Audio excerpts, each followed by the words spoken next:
So I'm Jim Snooks, the CFO. I was part of the IPO team alongside Simon and Andrew back in October 21 and enjoying every minute of the journey ever since.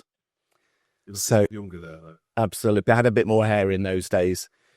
So in terms of a financial overview, looking at the revenue progression for the group, and I've taken the window really since we IPO back in 21.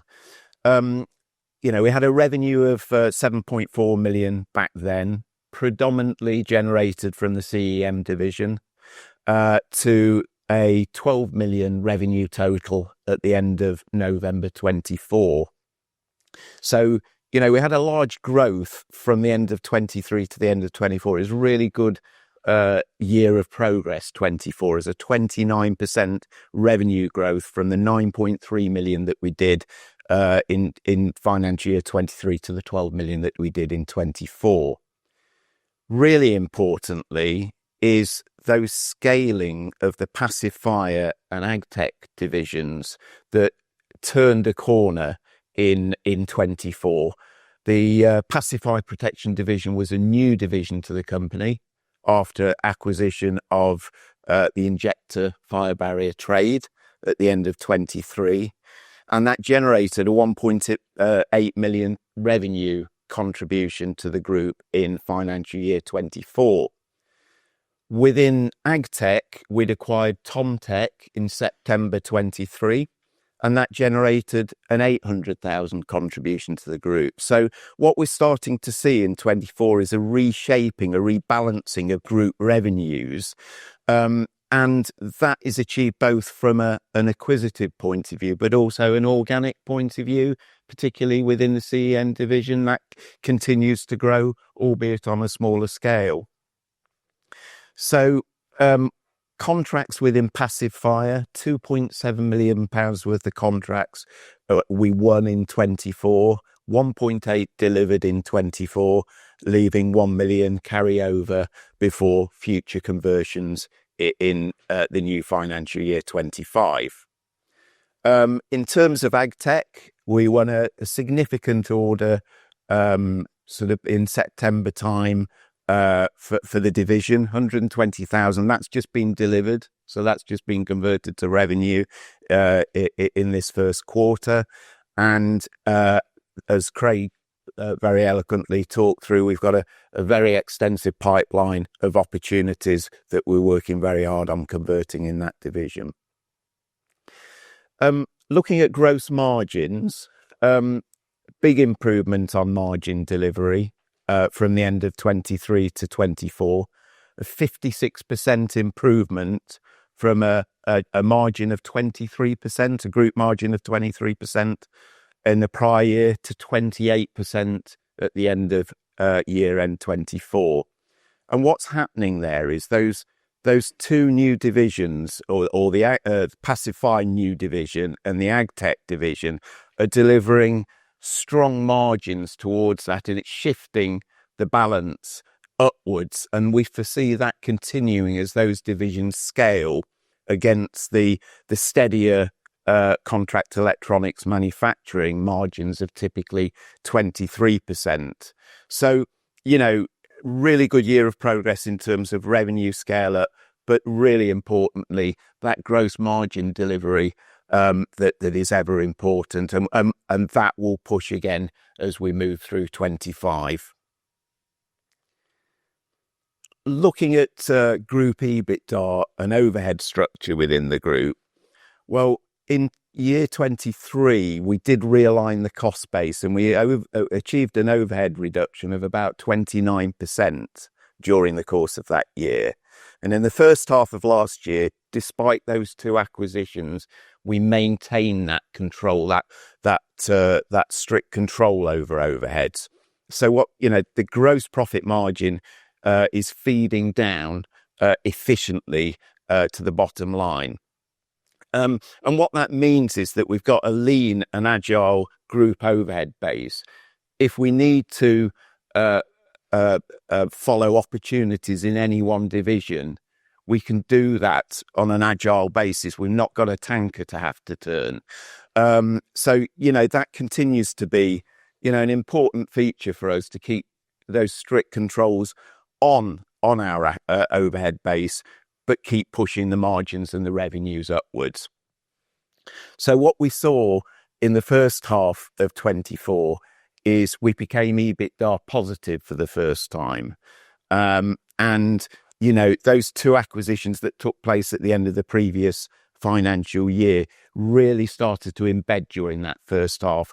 And we're seeing the synergies and efficiencies, both from a financial and a commercial point of view, starting to feed through to the group as a whole from those acquisitions. Looking at full year and interim net profit losses, for the second half of last year, really, really encouragingly, we generated a net profit for the first time since we IPO'd. And overall, we were not far off break even for the year as a whole. The second half generated circa 150 profit and the first half circa 350 loss. So, we're coming in at about a 200,000 loss for the year. So we're heading towards break even. We're on an upward trajectory, and we see that continuing upwards in 25. So the strategy is very much to build on that profitability and that operational cash generation as we move through FY25. Just a little bit of analysis of the balance sheet there. What's behind it? The goodwill and acquisition intangibles figure, that really is the result of the pacifier acquisition and Tomtech in the AgTech division coming on board at the end of 23. The development assets is predominantly the AgTech sector, SensorGrow in particular. We've talked a lot about the developments that have gone into that particular product solution, and what sort of benefits it will deliver into the market. And we have put a big investment behind that. So, development assets is predominantly that AgTech investment.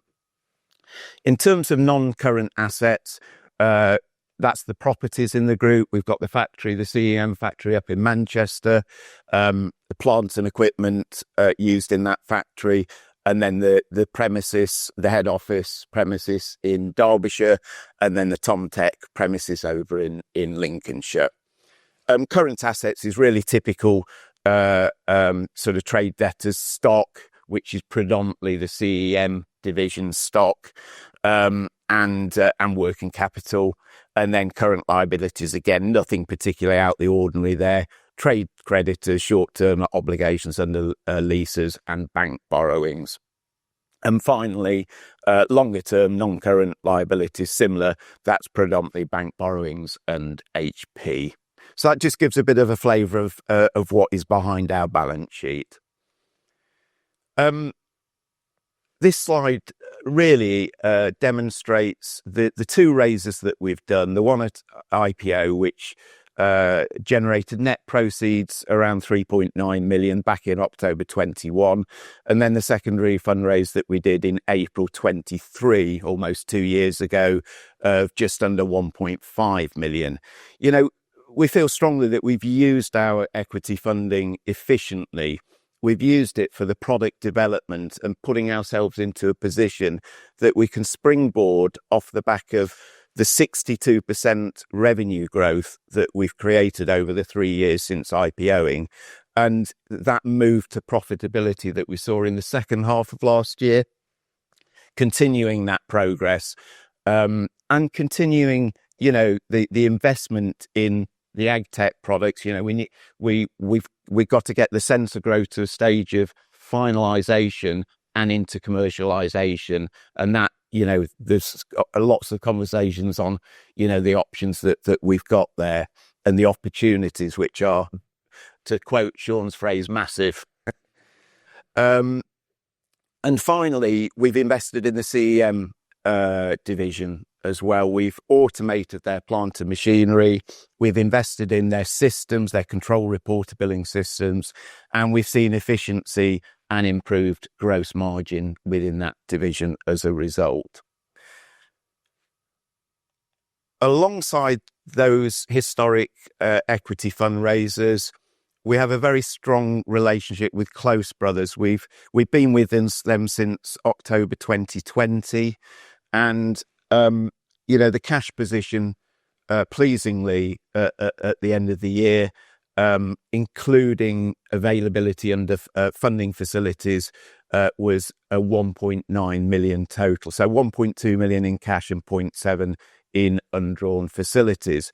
And that improved from the half-year position where we agreed that new funding with Close Brothers. And part of that agreement with Close Brothers for the new funding of 850 working capital facility was to make that facility available to the group as a whole. Historically, the funding was just for UK circuits, the CEM business, but it was really important to us to have that availability to move working capital to any of the divisions without restriction to where the opportunities lay. And Close agreed that with us to relieve the covenants to allow us to do that. So really important relationship to us. They've been very supportive. That is our preferred option for funding at the moment. It's not to say that if there wasn't a very significant opportunity, we wouldn't come back to the market for equity funding, but we see debt funding and the relationship with Close Brothers as a key part of our working capital strategy. Just a little look at the share register. We've got from the sort of executive and non-executive board, significant skin in the game, if you like, of 40%, with Simon as the majority sort of shareholder there, and Graham as a significant shareholder. Dan Holliday coming on board, very supportive of the company, and very recently Dowgate Capital Onward Opportunities put a significant investment into us, which is really encouraging, and they've been very supportive there too. So we see the share register as quite well balanced between institutional, high net worth and retail investors, giving some level of liquidity there through that retail investment of 18%. Share trading. I've looked at the window on share price from when we did the last fundraise back in April 23 up to current day, and that's seen a 3 times multiple of on share price.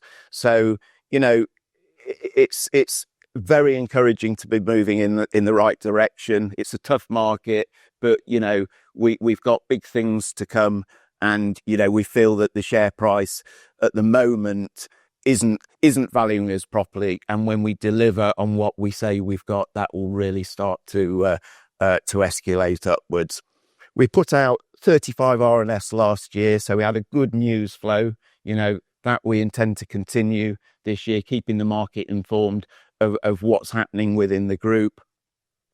And some of the key areas that triggered, as we see it, the trading volumes to shoot up were really the two announcements of results at full year end 23 and then interims for 24. We saw good levels of trading following that, but particularly off the back of our prelims at the end of financial year 24, some director dealing following that, and then the Agrilux distribution agreement that followed in February 25. And I think that, sets us into a different league with the backing in the ag tech sector of Agrilux, a company that is part of Scott's Miracle-Gro.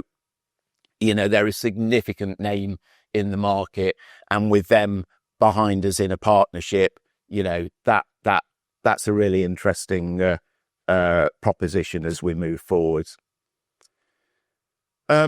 To give a summary then, we've grown 62% over the 3 years since IPO.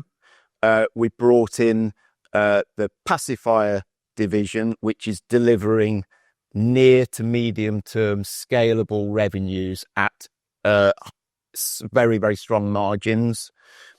We've got AgTech with the acquisition of TomTech, and we see that as a medium to longer term proposition as the solutions and products embed into that market. So the pacifier is generating the cash to fund through the longer term prospect of AgTech as that takes hold. We've had year-on-year organic growth within the contract electronics division. It's always been the sort of platform, the base for the group. It's still very important. It does all the group's manufacturing. It's performed very well in its own right. The two acquisitions have integrated very, very well into the group, and they're providing the synergies both from a commercial and a financial point of view. We generated, really importantly, that net profit in H2 for the first time. That was one of our key strategies as we started last year, and it is still very important to us now. We approach break even within the year, and it's very firmly our intention to be profitable as we move through 25. We've got a strong relationship with key banking partner Close Brothers, and that was demonstrated halfway through last year in the funding deal that we did with them. And the share price has increased 3 times since the last fundraise in April 23. So just in terms of strategy and outlook, we want to build on that growth in revenue and the delivery of escalating margins that we saw last year. We want to build on that. That's provided us a really good springboard for FY25, and we want to continue to build there. So the reshaping of group revenues with those two divisions, Pacifier and AgTech, we see that continuing. We see the gross margins pushing up off the back of it. Organic growth will continue, but also we're always on the lookout for acquisition opportunities to create the revenue growth in all 3 of the divisions. And, we have that underlaid by supportive banking partnership with Close Brothers. We want to build recurring revenues in the AgTech division with SensorGrow. Craig's talked through, the software and the data model within there on the SensorGrow product. And, that's something that will be very important to us as we move forward. Continue to drive up growth margins and control those overhead costs, and build on the net profit that we achieved in H2 with operational cash generation resulting from that. We've been on the market 3.5 years. It hasn't always been easy. We feel that last year was a real point of inflection. We had all those things that we set out to do are starting to happen, and we want to drive shareholder value up. We want to keep the RNS news flow going, and we want to deliver solid trading performances behind it so the market can see, us delivering on what we say we're going to do. So we feel very strongly that the company is significantly undervalued, and we equally feel strongly that we can deliver on giving shareholders that return by all the opportunities and plans that we've got in place. So thank you very much for listening.